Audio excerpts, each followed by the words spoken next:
వాళ్ళ నిరుద్యోగుల పరిస్థితి ఏంది?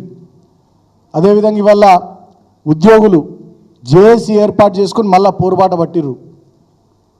వాళ్ళ డిఏల కోసం, వాళ్ళ ఐఆర్ కోసం, వాళ్ళ పిఆర్సీ కోసం, వాళ్ళ ఫిట్మెంట్ కోసం మళ్ళా పోరాట బాట ఉద్యోగులు పట్టిర్రు. రైతాంగం అంతా ఇవాళ కరెంటు చక్కగా వస్తలేదు, నీళ్లు చక్కగా వస్తలేవు, రుణమాఫీ జరుగుతలేదు, రైతు భరోసా లేదు, పంటలు కొంటలేరు, ఊళ్ళల్లో చాలా ఇబ్బందికరమైనటువంటి పరిస్థితి ఉందని చెప్పి రైతాంగం అంతా ఆందోళనలో ఉన్నారు. మా పెద్ద మనుషులకు 4,000 పెన్షన్ ఇస్తలేవు నువ్వు, మా మహిళా తల్లులకు 2,500 ఇస్తలేవు, గ్యాస్ సిలిండర్లు అటకెక్కినాయి, 18 ఏళ్ళు నిండిన సోదరి మనులకు స్కూటీలు అన్నావు, స్కూటీలు ఎటో వేనాయి. ఏ ఒక్క హామీ నువ్వు నిలబెట్టుకోక ఇవాళ తెలంగాణ సమాజాన్ని మొత్తంగా వంచినందుకు ఏట్లో నువ్వు దుంకాలి.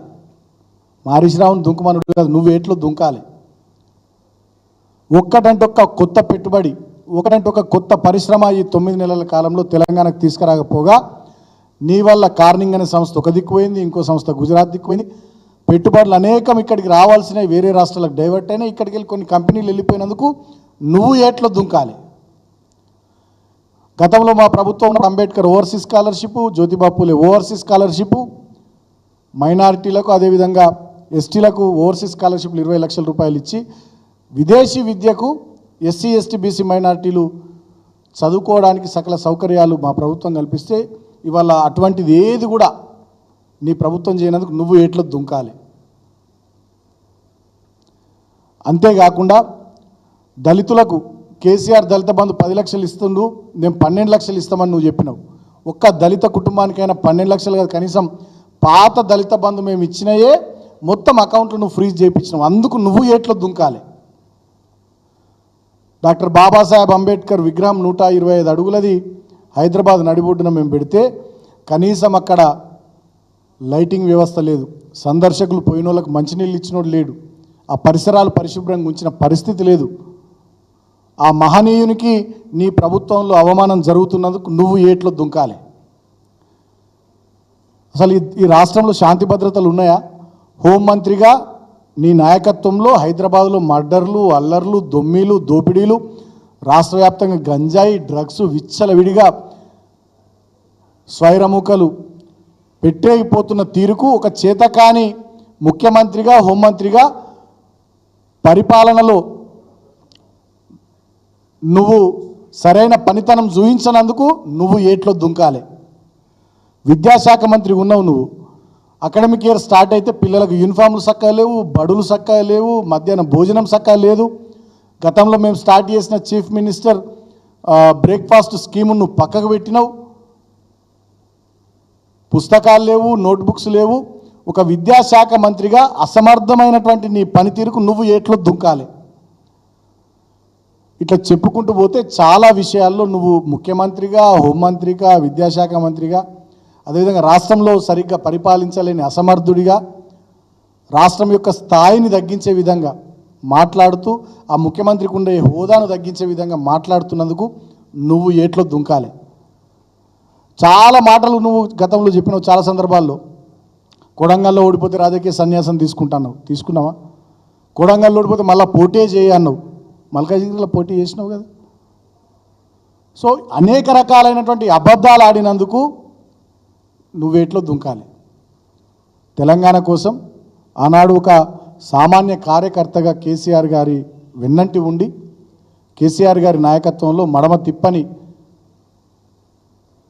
ఉద్యమకారుడిగా వీరోచితంగా ఎన్నో కేసులు, ఇబ్బందులు వాటన్నింటిని భరించి పార్టీ ఎదుగుదలలో కానీ, తెలంగాణ రాష్ట్ర సాధన ఉద్యమంలో కానీ తెలంగాణ ప్రజలు ఎప్పుడు కోరితే అప్పుడు రాజీనామాలు చేసి కేసీఆర్ గారికి చేదోడు వాదోడుగా అండగా ఒక నీడలాగా వెన్నంటి ఉండి తెలంగాణ రాష్ట్ర సాధనలు కానీ, రాష్ట్రాన్ని సాధించుకున్న తర్వాత నీటిపారుదల శాఖ మంత్రిగా ప్రాజెక్టుల నిర్మాణంలో కానీ, ఆరోగ్య శాఖ మంత్రిగా వైద్య ఆరోగ్య సేవలు తెలంగాణ వ్యాప్తంగా గొప్పగా అందించడంలో, మెడికల్ ఇన్ఫ్రాస్ట్రక్చర్ క్రియేషన్లో, మెడికల్ ఎడ్యుకేషన్ని పెంచుకోవడంలో గొప్పగా పనిచేసి అద్భుతమైన పనితీరు కల్పించినటువంటి, చూపించినటువంటి, ప్రతిభను కనబరిచినటువంటి మా హరీష్ రావు గారిని పట్టుకొని మాట్లాడే అర్హత అసలు నీకుందా రేవంత్ రెడ్డి?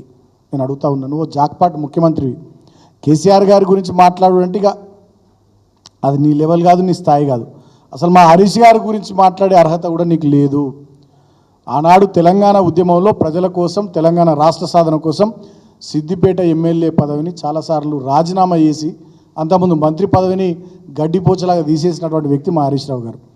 నువ్వు ఒకనాడు పదవికి రాజీనామా చేయకుండా ఉద్యమ సందర్భంలో చంద్రబాబు నాయుడు చెక్కబదన చేసుకుంటూ ఆయన చెప్పులు మోసుకుంటూ కరీంనగర్లో ఉద్యమకారుల మీదకి రైఫిల్ తీసుకొని పోయిన రైఫిల్ రెడ్డివి నువ్వు. వాళ్ళ నువ్వు మా హరీష్ గారి గురించి మాట్లాడే అర్హత నీకున్నదా? కేసీఆర్ గారి గురించి మాట్లాడే అర్హత నీకున్నదా? కాబట్టి నీకేదో అవకాశం వచ్చింది, మంచిగా పరిపాలించి ఇచ్చినటువంటి హామీలను నిలబెట్టుకొని తెలంగాణ ప్రజలు నీకు ఇచ్చినటువంటి అవకాశాన్ని సద్వినియోగం చేసుకొని నువ్వు మెదిలితే ఏమన్నా నీకు రేపటి రోజున నూకలు పుడతాయి. లేకపోయినట్టయితే నీ రాజకీయ జీవితంలో నీకు ఇదే చివరి పదవి అవుతుంది. చూసినాం, చాలామందిని చూసినాం నీ లెక్క నడుమంత్రం సిరత్తే ఎగిరినోళ్ళను దుంకినోళ్ళను, తర్వాత అందరు ఇల్లెలకలు పడ్డారు. చూలే మా కిరణ్ కుమార్ రెడ్డి, ఆయన కూడా ముఖ్యమంత్రి అయిండు, ఇప్పుడు ఏడున్నాడు కనబడుతుండా? రేపు నువ్వు కూడా గట్లనే మిగిలిపోతావు. ఏమీ లేని ఇస్తరాకే ఎగిరెగిరి పడుతుందట, అన్ని ఉన్న ఇస్తరాక అనిగిమనిగి ఉంటుందట. ఇవాళ మా హరీష్ గారు, మా నాయకులు పద్ధతిగా హుందాగా ప్రజల పక్షాన పనిచేస్తూ ప్రజల కోసం ప్రధాన ప్రతిపక్షంగా పోరాటం చేస్తూ ప్రజా సమస్యల మీద మాట్లాడుతుంటే అసెంబ్లీ వేదికగా కానీ బయట కానీ నువ్వు ఓర్వలేకపోతున్నావు. నీకు దమ్ముంటే, చిత్తశుద్ధి ఉంటే, నీకంత రేషం రోషం పౌరుషం ఉంటే పనిలో చూపెట్టవా? నువ్వు ఇచ్చిన హామీలు నిలబెట్టుకోవడంలో చూపెట్టు, తెలంగాణను ఇంకా గొప్ప తీర్చిదిద్దడంలో చూపెట్టు, ఇంకా మాకన్నా 2 ప్రాజెక్టులు ఎక్కువ కట్టడంలో చూపెట్టు. మేము 1000కి పైగా గురుకులాలు పెట్టినాం, నువ్వు ఇంకొక 500 గురుకులాలు పెట్టు. మేము ఓవర్సీస్ స్కాలర్షిప్ 20 లక్షలు ఇచ్చినాం ఎస్సీ ఎస్టీ బీసీ మైనార్టీ పిల్లలకు, నువ్వు 30 లక్షలు దమ్ముంటే పనిలో చూపెట్టు నీ పౌరుషం రోషం. కానీ నోటికి ఎంత వస్తుందంతా ఎట్లా పడితే అట్లా తిట్టుకుంటూ పోతా, బట్టగాల్చి మీద వారేసుకుంటూ పోతా, ఏది పడితే అది మాట్లాడుకుంటూ పోతా, ఎంత వస్తే అంత మాట్లాడుకుంటూ పోతా. గిట్లనే చిల్లరగా మొరిగి మొరిగి మాట్లాడి అబద్ధాలను ఊకే చెప్పి ఏదో తెలంగాణ ప్రజల మనసుల్ని కొద్దిగా డైవర్ట్ చేయడం ద్వారా ఏదో ఇవాళ కాంగ్రెస్ పార్టీకి ఇక్కడ అవకాశం వచ్చింది కాబట్టి ఇక ఇదే ధోరణితో నేను ముందుకు పోతే ఇంకా ముందుకు పోతాను నువ్వు అనుకుంటున్నావు. బొక్క బోర్ల పడతావు, బాయిలో పడతావు.